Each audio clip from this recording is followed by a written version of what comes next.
நண்பர்களே, ரீசெண்டா summer சேல்ல order பண்ணிருந்த wireless mic இன்னைக்கு தான் வீட்டுக்கு வந்துச்சு. இத்தனை நாள் நான் என் மொபைல்ல தான் ரெக்கார்ட் பண்ணிட்டு இருந்தேன். ஷார்ட்ஸ்க்கு வீடியோ எடுக்கிறத விட அதுக்கு டப் பண்றதுதான் பெரிய ப்ராப்ளமா இருந்துச்சு. அதுக்காக தான் இந்த மைக் ஆர்டர் பண்ணிருந்தேன். பிரைஸ் அண்ட் டீடைல்ஸ் டிஸ்கிரிப்ஷன்ல கொடுத்திருக்கேன். பிளிப்கார்ட்டோட கவரை ஓபன் பண்ணதுமே உள்ள ஒரு பாக்ஸ் வச்சிருந்தாங்க. அந்த பாக்ஸ்ல தான் கேஜெட்ஸ் எல்லாம் இருக்குன்னு பார்த்தா அதுக்குள்ளே ஒரு பாக்ஸ் இருக்கு. அந்த பாக்ஸ் உள்ள தான் எல்லாமே இருந்துச்சு. நான் ஆர்டர் பண்ணிருந்தது வயர்லெஸ் மைக் தான். உள்ள 2 டிரான்ஸ்மிட்டர் அப்புறம் ஒரு ரிசீவர் கொடுத்திருந்தாங்க. அது மட்டும் இல்ல ஐபோன்ல கனெக்ட் பண்ற பின்னுமே கொடுத்திருந்தாங்க. அப்புறம் இந்த மாடல் ஆர்டர் பண்ணதுக்கு முக்கியமான ரீசன் இந்த சார்ஜிங் கேஸ் தான். என்ன வீடியோ லாக் பண்ணும்போது சார்ஜ் ரொம்ப முக்கியம். அது கூடவே ஒரு சார்ஜிங் கேபிளும் இருந்துச்சு. கடைசியில ஒரு வழியா டெஸ்டிங் பண்ண ஆரம்பிச்சிட்டோம்.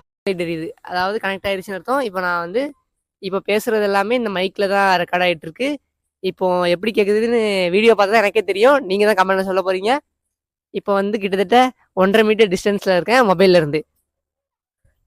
இப்போ நான் தள்ளி போய்கிட்டே இருக்கேன். வாய்ஸ் எப்படி இருக்குதுன்னு நீங்களே பாருங்க. இப்போ கிட்டத்தட்ட எவ்வளோ வந்திருப்பேன், ஒரு 5-6 மீட்டர் வந்திருப்பேன் நினைக்கிறேன். இப்போ வாய்ஸ் எப்படி இருக்குதுன்னு பார்த்துக்கோங்க. இன்னும் நான் பின்னாடி போய்கிட்டே தான் இருக்கேன்.